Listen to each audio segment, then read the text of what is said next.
অনবদ্য রূপ। এখানে ওই চিঠিগুলো ফেলা হতো না, এরকম একটা বিশাল একটা এরকম খবরের কাগজ দিয়ে এলাকাটা জুড়েই এই খবরের কাগজ এবং আমাদের মধ্যেই সীমাবদ্ধ থাকে। প্রচুর প্রতিবাদ লুকিয়ে রয়েছে, সেটা ধীরে ধীরে ঠোঙা হয়ে যাচ্ছে। ভবানীপুর এরিয়া মানেই নেতাজি ভবন মেট্রো স্টেশন, আর নেতাজি ভবন মেট্রো স্টেশন দুই নম্বর গেট থেকে বেরোলে যে পুজোটা আমরা দেখতে পাই সেটা হচ্ছে ভবানীপুর 75 পল্লীর পুজো, 75 পল্লীর পুজো। এবছরের দায়িত্বে রয়েছেন শিবুদা, রয়েছে এবছরের দায়িত্বে। তো এই যে রোডটা খুব ক্রাউডের একটা রোড, এই মুহূর্তে প্যান্ডেলে একদম আমি সামনে দাঁড়িয়েছি এবং জ্যাম, টোটালটা জ্যাম, দেখেই বুঝতে পারছো। সামনের অংশটাতে আমি দেখতে পাচ্ছি এরকম বিরাট আকারের এরকম একটা কিছু দেখতে পাচ্ছি। এটা কী জিনিস এখন অবধি বোঝা যাচ্ছে না। ব্যানার এই মুহূর্তে, মানে আমি আজকের ডেটে বলি, এখন অবধি ব্যানার প্রকাশিত হয়নি, এখন অবধি কিন্তু বোঝা যাচ্ছে না পুরো ব্যাপারটা। ভিতরের এইরকম একটা অংশে একটা ট্রাম দেখা যাবে ভিতরে ঢুকলে, কিন্তু এখনও ভিতরে তোমার কাজ সেভাবে এগোয়নি। কিন্তু এই জিনিসটা দেখলে মনে হচ্ছে ওই তোমার ওই যেখানে ওই চিঠিগুলো ফেলা হতো না আগেকার দিনে, যে চিঠি, এখনও চিঠির চল তো এখন আর বলা যেতে পারে নেই, ইমেলের যুগে, সেই জিনিসটা মনে হচ্ছে। মানে ডাক বাক্স মনে হচ্ছে আমার, মানে নাও হতে পারে সেটা আমার পার্সোনালি ব্যক্তিগতভাবে মনে হলো। টোটালটাই মেটালের, মানে আয়রনের কাজ হয়েছে প্যান্ডেলের ভিতরের অংশটাতে।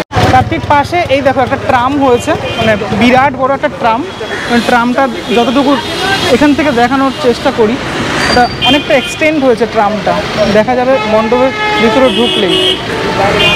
আরও একটা জিনিস লক্ষ্য করলেই দেখতে পাবে তোমরা, এই মানে ভৌগোলিক কারণে এই জায়গাটা, মানে যেহেতু একটা খুব কনজেস্টেড এলাকা, এই জায়গাটাতে একটি মসজিদ রয়েছে, একটা সম্প্রীতির বাতাবরণ সেটা কিন্তু দেখতে পাওয়া যাচ্ছে এখানে। কারণ মসজিদের একদম সংলগ্ন এলাকাতেই দুর্গাপুজো হচ্ছে। খুব সুন্দর একটা, এই ফ্রেমটা ধরলেই তোমরা বুঝতে পারবে সেটা, যেহেতু গায়ে লাগোয়াতেই এই মসজিদটা রয়েছে।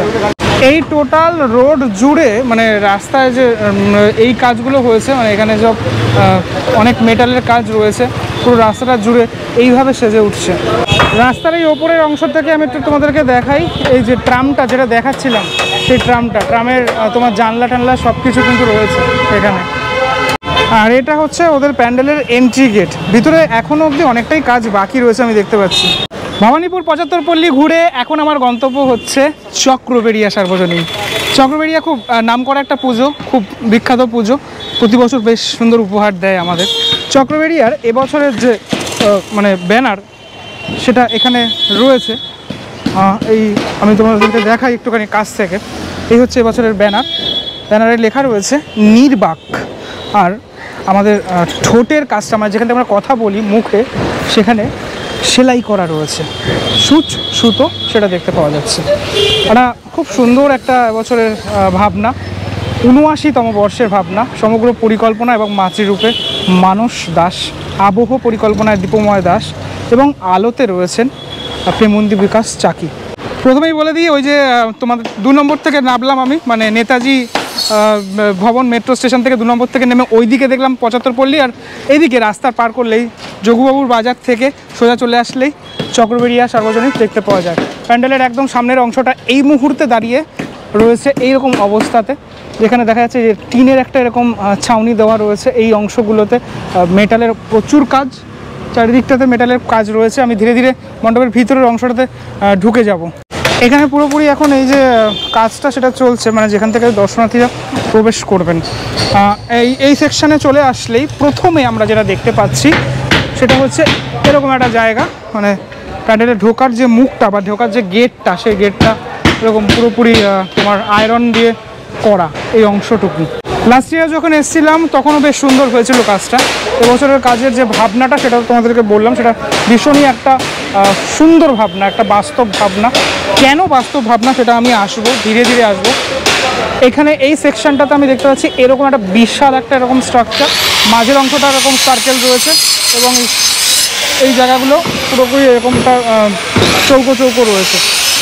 আচ্ছা, এই সাইডে যদি আমি ক্যামেরা ঘোরাই, দেখতে পাচ্ছ এই টোটাল যে জায়গাটা, পুরো জায়গাটা খবরের কাগজ দিয়ে এইভাবে রেডি করা হয়েছে। মানে not only this area, total মণ্ডপেই তোমরা দেখতে পারবে খবরের কাগজ বা সংবাদপত্র। সেই সংবাদপত্র টোটাল এখানে পুরো মণ্ডপের ভিতরে টোটাল অংশ জুড়ে রয়েছে। প্যান্ডেলের ম্যাপিং চেঞ্জ হয়ে গেছে। গত বছর ছিল ঠাকুর এরকম জায়গায় ছিল, এবছর কিন্তু ঠাকুর রয়েছে এখানে, বদলে গেছে। ঠাকুরের একদম সামনের পার্টটুকুতে এই মুহূর্তে একটা এরকম জালি মতো অংশ আমি দেখতে পাচ্ছি, ঠিক আছে, এই অংশটা দেখতে পাচ্ছি। আর এই যে মানে পুরো এলাকাটা জুড়েই এটা রয়েছে, মানে এরকম করা হয়েছে, বাড়িতে যেরকমটা থাকে একটা বাড়ি বলা যেতে পারে, একটা বাড়ি পুরো, তার মধ্যে এরকম পেপার দিয়ে পুরোপুরি এটা করা। আর ওই ওপরের অংশটা এরকম একটা মানে ঝুল বারান্দা টাইপের আমি দেখতে পাচ্ছি। আমি জানি না এটা কী অংশ এই জায়গাটাতে থাকবে। ওখানে একটা সার্কেল রয়েছে ভিতরের অংশে, এবং মায়ের প্রতিমার দুই সাইডটা আমি দেখালাম তোমাদেরকে এরকমটা। এবার চলো প্রতিমাটা একটুখানি দেখা যাক। প্রতিমা তোমাদেরকে দেখিয়ে দিই। পুজোর আগে ঠাকুর দেখার মজাটাই কিন্তু একদম আলাদা।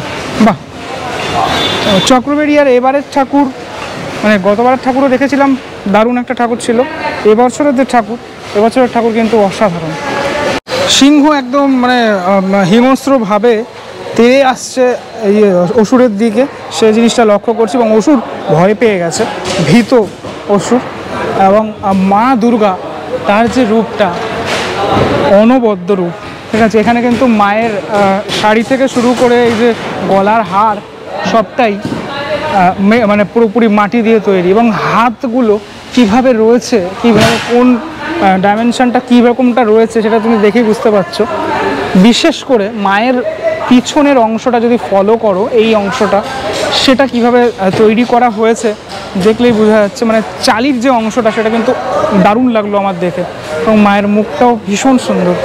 তোমাদের কেমন লাগলো এই মানে চক্রবেড়িয়ার এই ঠাকুর, সেটা তো অবশ্যই আমাকে কমেন্টের মাধ্যমে তোমরা জানাবে। তো শুধুমাত্র তো আমি দুর্গা ঠাকুর নয়, আমি বাকি যারা রয়েছেন তাদেরকেও একটু দেখানোর চেষ্টা করব। এদিকের অংশে গণেশ এবং লক্ষ্মী তারা রয়েছেন, এই তোমার লক্ষ্মী ঠাকুর, আর একদম পিছনেই দেখতে পাচ্ছি গণপতিকে। বা প্রত্যেকটা ফিনিশিং কিন্তু অপূর্ব, মানে পুরো মাতৃ প্রতিমা যদি তোমরা দেখো মুগ্ধ হয়ে যাবে। বিশেষ করে মানে এই যে মানে টোটাল ফিনিশিংটা করা হয়েছে না, মানে মাটির যে ফিনিশিংটা সেটা আপাতত হয়েছে বলে আমি বলছি, সেটা কিন্তু সত্যি সুন্দর, সেটা বলার কোনো অপেক্ষা রাখে না। আর একটা জিনিস আমি যেটা ফলো করলাম সেটা হচ্ছে মায়ের হাতে কোনো অস্ত্র নেই, কিন্তু বিভিন্ন জায়গায় এখন এই ধরনের প্রতিমা দেখতে পাওয়া যাচ্ছে। আমার ভীষণ ভালো লাগলো টোটালটা দেখে। আমি ধীরে ধীরে এগাবো, তোমাদেরকে দেখাবো কার্তিক এবং সরস্বতী তারা কিভাবে সেজে উঠেছেন সেটা একটু দেখাই। একদম সামনের অংশ রয়েছেন মা সরস্বতী, সকলকে যেন আরও বিদ্যা সবার মধ্যে সঞ্চার হয় সেটাই মায়ের কাছে প্রার্থনা করব। এবং পিছনের অংশে রয়েছে কার্তিক।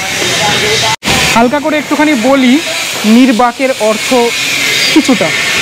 এখানে এই যে পেপারগুলো রাখা হয়েছে, আমরা বাঙালিরা, শুধুমাত্র বাঙালি কেন বলবো, আমরা ভারতীয়রা সকালবেলা ঘুম থেকে উঠেই কিন্তু চায়ের চুমুক দিয়ে এই খবরের কাগজটা আমাদের হাতে থাকে। আর এই খবরের কাগজের মাধ্যমে আমরা দেশ থেকে বিদেশের বিভিন্ন খবর আমরা পেয়ে যাই। আর কিন্তু বিভিন্ন খবর তো যেহেতু ভালো খবর খারাপ খবর সবটাই পেয়ে যাই, খারাপ খবরের ক্ষেত্রে আমাদের প্রতিবাদ লুকিয়ে থাকে এই খবরের কাগজ এবং আমাদের মধ্যেই সীমাবদ্ধ থাকে। রাস্তায় বেরিয়ে প্রতিবাদ সেটা কিন্তু আজ দেখা যায় না বললেই চলে, যদিও এখন অনেকাংশে দেখা যায়। এই ফেসবুকে লেখালেখি সেগুলো তো আমরা করি, সেগুলোর মাধ্যমে প্রতিবাদ যেরকম করছি সেরকম আমাদেরকে মাঠে নেমেও প্রতিবাদটা করতে হবে, সেটা যেরকমটা রয়েছে। এবার আমি বলি কেন নির্বাক নামটা, একটুখানি জাস্ট আমি তোমাদেরকে বলি। প্রথম কথা হচ্ছে আমি দুই দিক থেকে ভাবি। এই খবরের কাগজ তারাও তো মানে কথা বলতে পারে না, কিন্তু তাদের মাধ্যমে আমরা জেনে যাই অনেক কিছু। আবার এই খবরের কাগজের মাধ্যমে আমরা যেগুলো জানছি সেগুলোকে আমরা প্রতিবাদ করতে বাইরে পারছি না, সেক্ষেত্রে আমরাও নির্বাক। আমি দুটো আঙ্গিক এখানে বোঝানোর চেষ্টা করলাম। আমি একজন দর্শক, আমার পার্সপেক্টিভ থেকে আমি বোঝানোর চেষ্টা করলাম এই দুটো আঙ্গিক তোমাদের। মানে আমরা যেমন নির্বাক তেমন খবরের কাগজ তারাও নির্বাক। তো এই জায়গাটাতে এরকম আমি দেখতে পাচ্ছি যে কোদালের মানে যে অংশটা, সে কোদাল দিয়ে এরকম একটা করা হচ্ছে, মানে কোদালের যেটা দিয়ে কোদালটা মেন হাতলটা ছাড়া সেটা দিয়ে এরকমটা করা হচ্ছে। তার মধ্যে সব পেপার রাখা হচ্ছে, এটা গোলাকার একটা সার্কেল পুরোটা। প্যান্ডেলটা আমি যদি যেদিকেই তাকাবো সেদিকেই বিভিন্ন যে জিনিসপত্র, সেই জিনিসপত্রগুলো পুরোপুরি ধরা পড়ছে। মানে তুমি কোনো দিকে ফাঁকা পাবে না। বিশেষ করে মাতৃ প্রতিমার এই যে অংশটা, সেই অংশটাও কিন্তু অসাধারণ। মানে টোটাল এই জায়গাটা খুব ভালো করে ফুটিয়ে তোলা হয়েছে। এই অংশটাতে যেরকম দেখতে পাচ্ছি বাঁশ রয়েছে, বাঁশ দিয়ে এরকমটা করা হয়েছে, তবে এখন অবধি রেডি হয়নি। ঠিক সেমভাবে অপোজিটের অংশটাও দেখতে পেলাম। প্যান্ডেলের পরবর্তী যে অংশ, বেশ কিছু লেয়ার তো রয়েছে প্যান্ডেলের, পরবর্তী যে অংশ সেখানে চলে গেলেই আমি দেখতে পাচ্ছি এরকম একটা জিনিস এখানে তৈরি করা হচ্ছে। আচ্ছা এই দেখো, এই জায়গাটা একটুখানি দেখাই তোমাদের। একটা বড় লোহার শিক, তার মধ্যে খবরের কাগজগুলো কিন্তু এইভাবে ঢোকানো। আমাদের বাড়িতেও আমরা যখন খবরের কাগজ রাখি এরকম একটা লোহার শিকের মধ্যে হয়ে গেল পড়া, রেখে দিলাম, তখন যারা আসে ফেরিওয়ালা তাদেরকে বেচে দিই আমরা। এই খবরের কাগজগুলো তখন ঠোঙা হয়ে যাচ্ছে। অর্থাৎ এর মধ্যে প্রচুর প্রতিবাদ লুকিয়ে রয়েছে, সেটা ধীরে ধীরে ঠোঙা হয়ে যাচ্ছে। সে প্রতিবাদ ধীরে ধীরে ঠোঙাতে রূপান্তরিত হয়ে যাচ্ছে। সারিবদ্ধভাবে এই দিকেও অনেক এরকম অংশ রয়েছে, ঠিক আছে। খবরের কাগজগুলো এখানে এইভাবে রাখা রয়েছে, প্যান্ডেলের মধ্যেই আমরা দেখতে পারবো, ইনস্টলের মাধ্যমে এগুলো দেখতে পারবো। এই পার্টগুলোতে, এগুলো পুরোপুরি মেটালের পার্ট, লোহার পার্ট, তার মধ্যেই খবরের কাগজগুলো এইভাবে ডিসপ্লে করা হয়েছে, এইভাবে রাখা হয়েছে, এক্সিকিউট করা হচ্ছে এইভাবে। এখান থেকে পুরো মণ্ডপটা যদি আমি দেখি, মানে এই ফ্রেমটা থেকে যদি দেখি, বেশ ভালো লাগছে। এই যে এই টোটালি ফ্রেমটা দেখো তোমরা, দারুণ একটা ফ্রেম। পুরো মণ্ডপটা একটা বলা যেতে পারে সুন্দরভাবে এখানে তৈরি হচ্ছে। চলে আসি এক্সিট গেটের কাছাকাছি জায়গাটাতে। ওপরে দেখতে পাচ্ছি একটা গোল, তার মধ্যে একটা মইয়ের মতো অংশ এরকম করে রেডি হচ্ছে। এখানে কিছুটা থাকবে, ইনস্টল থাকবে, এবং টোটাল মণ্ডপ জুড়েই এই অংশগুলোতে পুরো মানে তোমার এই পেপার কাটিংগুলো দিয়ে এইভাবে করা হচ্ছে। এই মুহূর্তের বাংলার পরিস্থিতি আমরা জানি কীরকম, কলকাতার পরিস্থিতি আমরা কেমন সেটা জানি। কোথাও না কোথাও গিয়ে এই প্যান্ডেলের সাথে আমি রিলেট করলাম এই মুহূর্তের পরিস্থিতিকে, কারণ যে আরজি করে যে ঘটনা, নির্মম ঘটনা ঘটেছে, তার সাথে আমি কোথাও না কোথাও রিলেট করলাম বলা চলে। কারণটা আমি ওই একই কারণ, মানে আমরা দেখছি অনেক কিছুই, পেপার পড়ছি অনেক কিছু, কিন্তু প্রতিবাদের ভাষাটা কোথাও না কোথাও গিয়ে খবরের কাগজ আর ফেসবুকেই সীমাবদ্ধ থাকছে। আমরা মাঠে নেমে প্রতিবাদ করাটা ভুলে যাচ্ছি। যদিও এই ঘটনার পরে অনেক মানুষের বোধোদয় হয়েছে, তারা এখন প্রতিবাদে সামিল হয়েছেন, যেটা খুব জরুরি। জাস্ট আমি তোমাদেরকে বললাম, জাস্ট আমার ব্যক্তিগত অভিমতটা বললাম। কেমন লাগলো ভিডিওটা সেটা আমাকে অবশ্যই জানিও। পরবর্তী ব্লগে দেখা হচ্ছে খুব শিগগিরই। ততক্ষণের জন্য বিরতি নেবো। ভালো থেকো সবাই, টাটা।